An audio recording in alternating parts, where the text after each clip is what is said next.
गुरुजी प्रणाम।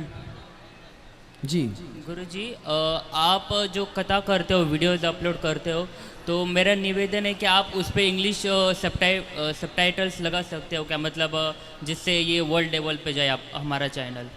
ठीक है, कर सकते इंग्लिश हैं, सबटाइटल्स। बिल्कुल। ठीक है, धन्यवाद सर। और एक नेक्स्ट क्वेश्चन है कि भगवत गीता में भगवान श्री कृष्ण जी बोलते हैं कि इंद्रियों में मन में हूँ, तो मन की मानना। राधे राधे मेरे प्यारे दोस्तों, इस वीडियो के माध्यम से जानेंगे कि ये औरत और ये आदमी गुरुजी से जवाब और सवाल करते हैं, कैसे करते हैं जानिए इस वीडियो को माध्यम से। चलिए वीडियो को स्टार्ट करते हैं। मन की इच्छा पूरी करना, मन की सुनना, ये भगवान की भगवान के सुनने का बराबर है। ठीक है, कि मेरा मन ये करने को बोलता है, तो इसका मतलब ये होता है कि भगवान बोल रहे हैं। ना ना बेटा, भगवान इंद्रियों में मन, धातुओं में सोना, कृष्ण है। पुरुषों में जो श्रेष्ठ विशेष दिखे वो भगवान का स्वरूप है। अब मन किसी का जाए शराब में और मांस में, तो क्या उसे आप मान लेंगे? भगवान तो सब हैं, आपके रूप में भगवान, आपकी आत्मा के रूप में भगवान, आपके नेत्रों में जो देखने की शक्ति हो, शक्ति के रूप में भगवान। भगवान की व्यापकता तो हर जगह है, भगवान सब जगह है, लेकिन आप अपने मन को कंट्रोल करिए। अब इसका मतलब ये नहीं है कि जो मन में आए वो किया इसलिए कि भगवान है ना, आप गलत ना करें। यदि आप अपने मन से अच्छे कार्य कर रहे हैं तब ये मानो कि आपके मन में भगवान है, भगवान का वास है। और आप देखो, गोस्वामी तुलसीदास जी ने क्या लिखा है?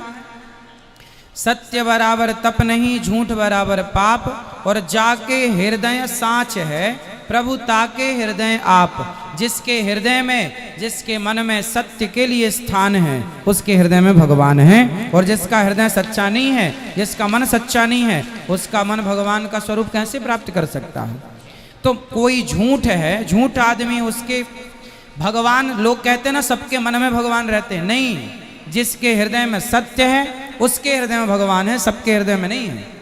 जाके हृदय साँच है, प्रभुता के हृदय आप, लिखा है। और आगे ना भागवतम में ना 10वें स्कंद में 22वां जो अध्याय है, वहाँ पे ऐसा वर्णन है कि हेमंत प्रथमे माँ से नंद व्रज कुमारिका, जो कुमारिका है वो भगवान कृष्ण के लिए पति रूप में पूजा कर रहे हैं। हाँ, पर उसी स्कंद में आगे 29वें अध्याय में ऐसा वर्णन है कि एक गोपी एक अपने बच्चे को दूध पिला रही थी, वो छोड़ के निकल आई। ठीक है, तो यहाँ पे ये समझना है मुझे कि वो कुमारी का थी, मतलब अविवाहित थी सारी गोपियाँ, पर वो कुमारी का बेटा समझो, ही संस्कृत की भाषा है। लक्ष्मण को भी राम जी ने कुमार कहा। जब सूपनखा आई वहां भी क्या कहा? कुमार, कहाँ ही कुमारा। तो लक्ष्मण जी कुमारे थोड़ी थी, कुमारा का मतलब अब नीतीश कुमार हैं, तो नीतीश के आगे भी कुमार लगा है, नीतीश कुमार, तो अभी कुमारे थोड़ी हैं। तो कुमार तो भाई आपके आगे नाम के लग जाए, अनिल कुमार, राहुल कुमार।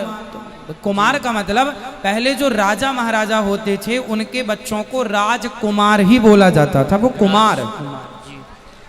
तो कुमार का अर्थ ये नहीं कि कुमारा जहां लगा है या कुमारी, राजकुमारी होता था।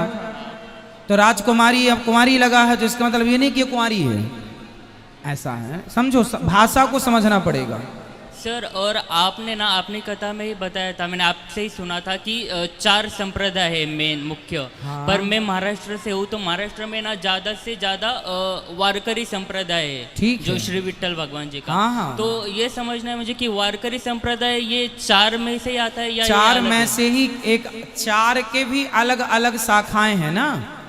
मुख्य 4 हैं, पर 4 की अलग अलग शाखाओं में एक ये है, ये भी श्रेष्ठ है, जिसमें विट्ठल भगवान की उपासना है। मतलब ये 4 संप्रदाय में, चारों के अंदर ही, इसे भी वैष्णव संप्रदाय ही कहेंगे। चारों वैष्णव हैं, और वैष्णवों की अनेक, अब जैसे गौड़ीय संप्रदाय, रामानंदाचार्य संप्रदाय, ये भी सब शाखाएं हैं, ऐसे वो शाखा है जी। एक।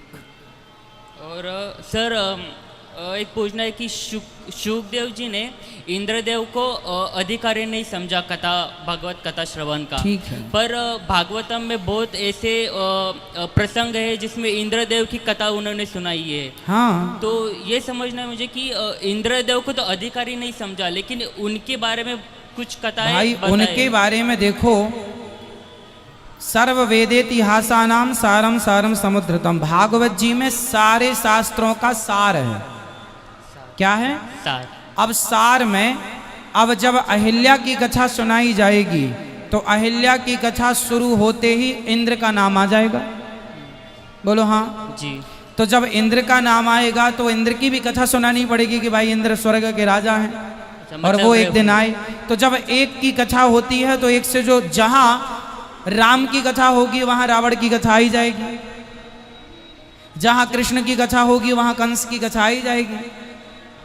तो ये है ना, एक से दूसरी बात जुड़ी होती है। अब देवता लोग जब भगवान का जन्म हुआ तो इंद्र भी आए थे भगवान की स्तुति करने, हाथ जोड़ने। भगवान जब भगवान ने गिरिराज जी उठाए तो इंद्र ने तो पानी बरसाया था, तो पानी बरसाया तो लिखना ही पड़ेगा कि इंद्र ने पानी बरसाया, मतलब तो नाम तो लिखना है ना, एक रेफरेंस के तौर पे बताया। हाँ। ओके, और एक है 11 जो स्कंद है उसमें ना 31 अध्याय में ना ऐसा वर्णन कि कृष्ण भगवान के बारे में कि योग धारण याग्नेय या दग्धा, मतलब वहाँ पे ऐसा वर्णन है कि भगवान श्री कृष्ण का जो दिव्य शरीर है उसको अग्नि संस्कार नहीं किया था, वो शरीर अपने धाम को गए थे। पर ऐसा भी कथा सुनने को मिलती है कि अर्जुन ने उनका अग्नि संस्कार किया था। हाँ। और जिनका हृदय आज जगन्नाथ जी के रूप में। तो यहाँ पे ये दो अलग द्विधा स्थिति बनती है। नहीं बेटा समझो, भागवत जी में भी अलग अलग कल्पों की कथा है। अब भागवत जी में 24 अवतारों की कथा है, 24 अवतारों की है कथा। जी जी। 12 भगवान भी प्रकट होते हैं भागवत जी में। तो 12 भगवान जिस कल्प में प्रकट भये उस कल्प में राम जी प्रकट नहीं भये, जिस कल्प में राम जी प्रकट भये उस कल्प में कृष्ण जी प्रकट नहीं भये। अलग अलग कल्पों की कथाएं हैं। किसी भगवान कृष्ण का इस धरती पर कोई एक बार ही थोड़ी जन्म हुआ है, इस धरती पर कोई एक बार थोड़ी राम जी आए हैं। अनेक बार राम जी आ चुके, अनेक बार कृष्ण जी आ चुके। तो किसी जन्म की वो कथा लिख दी गई तो किसी जन्म की वो कथा लिखी गई। जैसे उदाहरण से समझो, रामायण में 4 रावण की कथा है। रामचरितमानस में प्रताप भानु रावण हुआ, जय और विजय रावण हुए, शिव के गण रावण हुए, है ना, और जलंधर रावण हुआ। 4 रावणों की कथा है। अब 4 रावण हैं तो एक समय पर चारों को थोड़ी मारा, अलग परित्राणाय साधूनां विनाशाय च दुष्कृतां धर्म संस्थापनार्थाय संभवामि युगे युगे। अनेक अनेक कल्प, अनेक अनेक युग में, किसी युग में राम जी आके प्रताप भानु नाम के रावण को मारे, तो किसी युग के कल्प में, कल्प के युग में आकर उन्होंने जलंधर नाम के रावण को मारा। उसी तरह किसी कल्प में, किसी युग में भगवान आए तो शरीर के साथ गए, तो किसी कल्प में, किसी युग में आकर उन्होंने हृदय छोड़ दिया कि हम जैसे पापी भी दर्शन कर सकें उस बहाने जगन्नाथ जी का। ठीक है, तो धन्यवाद। अलग अलग कल्पों की कथाएं। गुरु जी, और एक ब्रह्म पुराण में ऐसा वर्णन है कि जो रेवत राजा थे वो स्वर्ग में गए, फिर वहाँ पे वो कुछ समय रहे, फिर वापस आए तो यहाँ पे पृथ्वी का समय बहुत आगे चल गया था। बिल्कुल। पर जब अर्जुन स्वर्ग में गए थे अस्त्र दिव्यास्त्र लाने, पर वो जब वापस रिटर्न आए पृथ्वी पे तब समय वैसा का वैसा रहा था। आप कंफ्यूज हैं।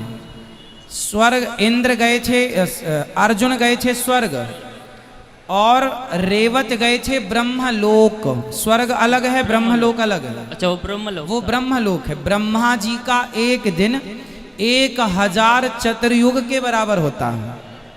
ब्रह्मा जी का एक दिन कितना बड़ा है? 1000 चतुर्युग, मतलब एक कल्प। हाँ, एक कल्प को कहते हैं 1000 चतुर्युग बीत गया तो एक कल्प। और एक कल्प में 14 इंद्र होते हैं, 14 मनवंतर होते हैं। हर मनवंतर का इंद्र अलग होता है। तो इंद्र लोक तो यहीं बगल में है पृथ्वी से। ब्रह्मा जी की आयु भी 100 साल की, इंद्र की आयु भी 100 साल की। ब्रह्मा जी का एक दिन इतना बड़ा कि एक दिन में ब्रह्मा जी के 14 इंद्र बदल जाते हैं। एक दिन में 14 मनवंतर। अभी ये जानते हैं कौन सा मनवंतर चल रहा है? भाई वैवस्वत मनवंतर चल रहा है ये वर्तमान में। श्वेत 12 कल्प चल रहा है ये। जी ठीक है, धन्यवाद गुरुजी। तो बाकी वो के आप कंफ्यूज ना हो, रेवत राजा। राधे राधे मेरे प्यारे दोस्तों, आपको ये वीडियो कैसी लगी है? अगर आपको अच्छी लगी हो तो प्लीज़ चैनल को सब्सक्राइब और वीडियो को लाइक कीजिएगा, क्योंकि हम ऐसी वीडियो आपके लिए लाते रहते हैं, इसलिए चैनल को सब्सक्राइब कीजिएगा।